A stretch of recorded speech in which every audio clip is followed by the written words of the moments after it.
กราบทักทายสวัสดีสบายดีเด้อพ่อแม่พี่น้องฝั่งไทยฝั่งลาวเนาะมื้อนี้กับมื้อหยุดอีกแล้วพี่น้องหยุดไปวันอาทิตย์มื้อนี้ก็หยุดอีกเนาะพี่น้องมื้อนี้ก็ได้เมนูเด็ดๆมาฝากพี่น้องเลยผักพี่ผักน้องแล้วเนาะก็คือแกงหน่อไม้ใส่เห็ดอย่างเห็ดเฟืองเนาะพี่น้องเลยเห็ดฟางนั่นแหละมีผักคะน้ำที่ขาดก็ได้คือผักคะหน่อไม้ซึ่งเอาให้หน่อย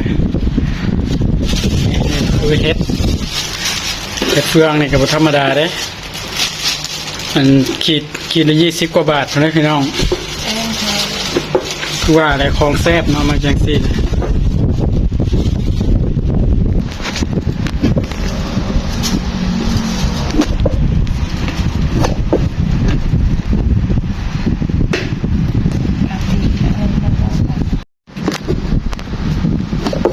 ตอนนี้กำลังฝานหน่อไม้น้องภาษาบ้านคอยเอิ้นพี่น้องหรือว่าจักหน่อไม้นั่นเองเนาะแบบต้มน้ำมันก็สิไหว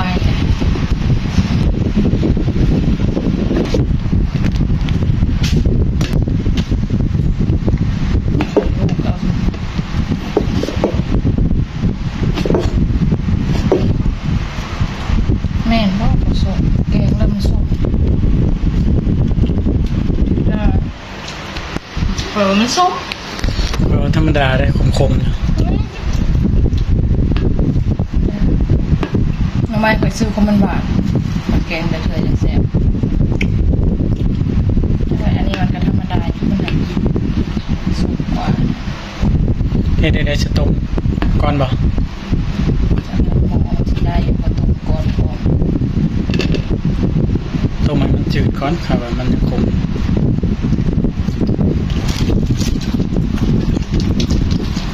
ข่อยบ่ได้ว่ามันขม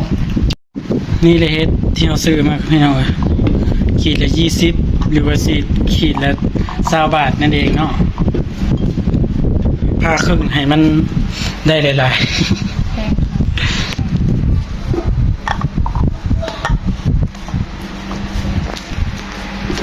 น้ำปลาร้าคูณขวด25 บาทไม่ใช่ขวด23 บาทสั่งทางติดต่อนะ23 บาทสุกโอ้โหเฮ็ดนี่คือหน่อไม้เนาะพี่น้องต้มหน่อไม้ก่อนอื่นก็ได้ต้มให้มันจืดไว้ซะเนาะแล้วก็ต้มไข่ไปน้ำพี่น้องเลยหลังจากที่มันจืดแล้วเราก็เอาเครื่องปรุงลงไปเนาะพี่น้องข้าวเบื่อนั่นเองนี่กำลังสิตำข้าวเบื่อแม่นบ่เนี่ย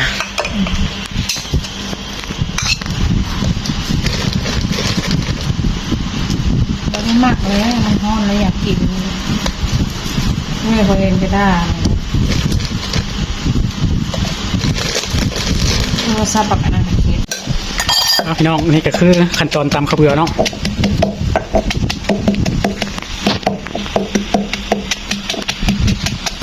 ตำข้าวเบื่อลงไปเนาะตำจนกว่ามันจะแหลกเนาะโคตรแตกเลยมันต้องเหนียวนะครับแต่ก็แล้วมันกินเองนี่คนตำก็งามให้เราเลยเนาะ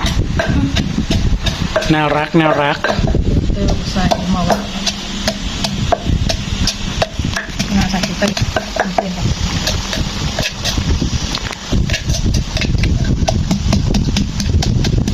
ใช่ภาพให้เราเลยขั้นตอนนี้ก็เทน้ำข้าวเบื่อเนาะน้ำแกงลงไปไข่กับแกงลงน้ำหน่อไม้เลยต้มไข่เข้าไปสูตรใหม่เนาะแกงหน่อไม้มีไข่ไก่พร้อมถ้ามันแตกกับแม่นแบบคลุกเข้ากันเลยนะเอาให้เราไปแบบนี้ก็ทามันเดือดเนาะถ้าเบิ่งตอนที่มันสุกไปรุ่นเบิ่งนึกกันว่ามันสีแซ่บสำใดเนาะพี่น้องอาหารบ้านๆเราใส่เป็นงัวลงไปแล้วพี่น้องใส่หน่อยก็แซ่บหน่อยใส่หลายก็แซ่บหลายว่าซ่านเนาะฟิน พ ปลาเต้าคือสิแซ่บหลายเนาะพี่น้องใส่หลาย นี่มันกัน แล้ววันนี้กับผงชูรสน้ำตาลสิ่งที่ขาดได้ก็ต้องผงชูรสแล้วก็น้ำตาลพี่น้อง นิดนึง ใส่น้ำตาลนิดนึงครับผม ไอ้ผมหมักหวานจ้ะ ขอโทษขออภัยน้ำเด้อ ไปบอกเด้อ สิ่งที่ขาดบ่ได้เลยก็คือปลาแดกพี่น้องสองใส่ไป3-4บ่วงนะพี่น้อง สามลองเบิ่งก่อนเนาะเอาหน่อยนึง ใส่หลายมันก็สิเข้มหลาย เอาทางใดก็ถ้าเบิ่งบัดมันเดือดเด้อพี่น้องเอาบัดนี้ก็เดือดเป็นที่เรียบร้อยแล้วพี่น้องเอามาบัดนี้ใส่เห็ดลงไปพี่น้อง ใส่เห็ดหมักพริก ใส่เห็ดฟางหมักพริกลงไปเนาะ ลูกระเบิดไข่ย่างบุกเพ็ด ว้าวเบิ่งหน้าตาสีสันพี่น้องเป็นตะกินเลยเนาะพี่น้องเป็นตะแซ่บโอ้หลังจากที่ว่าเราใส่เห็ดเฟืองลงไปเนาะมันก็สีเข้มข้นขึ้นเนาะพี่น้องน้ำก็สีเหนียวขึ้นได้บัดนี้แยกหมอกเลยจากอันใดไข่จากอันใดเห็ด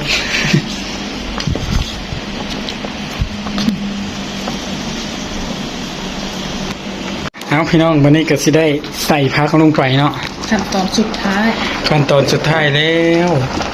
มีผักคะหรือผักเนี่ยผักมะละ ผักสไลด์ค่ะลงไป ผักสไลด์พี่น้อง ยอดมะระนั่นเอง อื ใน ม หมักคมก็ไปใส่ยอดมะระ สีสันหน้าตาเป็นตะแซ่บแห้งพี่น้องเลยของแซ่บบ้านเฮาเนาะ กิน กลินหอมแล้วตัวนี้ กิน หอม ถ้วย หอมผักคะ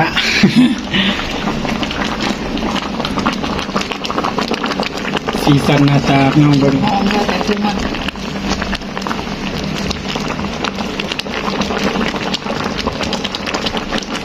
มีอันกระดูกหมูใส่ในให้คักพี่น้องกระดูกหมู แม่ ใส่กระดูกหมูลงไปให้คักให้แซ่บ หอมหนา เนาะ ชีจากระดูกหมู คนเฮ็ดก็เป็นตะฮักพี่น้องเลย กระแซะจริง เป็นตะแซ่บ ๆพอแล้วนะจ๊ะเสร็จเป็นที่เรียบ โอ ร้ เค อย บัดนี้ก็สิได้ทอดปลั๊กแล้วพี่น้องเลย เสร็จสิ้นเนี่ยว้าว ที่เรียบร้อย ไปกินกันเลยพี่น้องแล้วเป็นที่เรียบร้อยแล้วพี่น้องเบิ่งสีสันหน้าตาพี่น้องว้าวสดๆร้อนๆเลยพี่น้องเลยโอ้เป็นตะแซ่บมาเด้อพี่น้องกินข้าวแดงนำกันเนาะนี่คือผักกินกับพี่น้องมีผักบุ้งหมักแข้งผักอย่างไร เกษตร ผักการเศษพี่น้อง ผักเกษตร ผักเกษตรมากินให้พี่น้องเป็นไงครับโอ้ ทอดร้อนจ้ะ ปึ๊บกินตอนห้อนฟ้อนตอนเมาเนาะพี่น้องอาหารบ้านเฮาก็จักซี่แหล้วพี่น้องแกงหน่อหมกหน่อไม้ถ้ามีอันกระดูกหมูบอ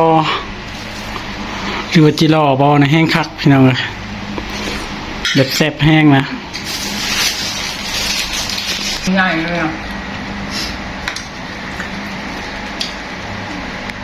ของแซ่บของหายากพี่น้องยากสันใดก็ได้กินคือเก่าเนาะ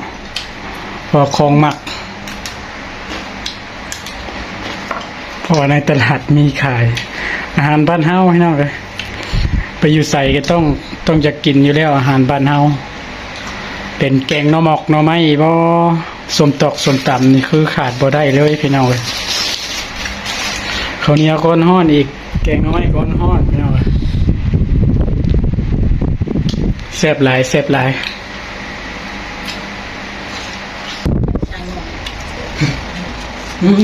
แซ่บแห้งเนาะอาหารบ้านเฮาเนาะแกงหน่อไม้ครับปกติมีใส่ไปไม่จะกินอยู่แกงหน่อไม้พี่น้องมันขาดบ่ได้แกงสดๆน้องหอมเลยก่อน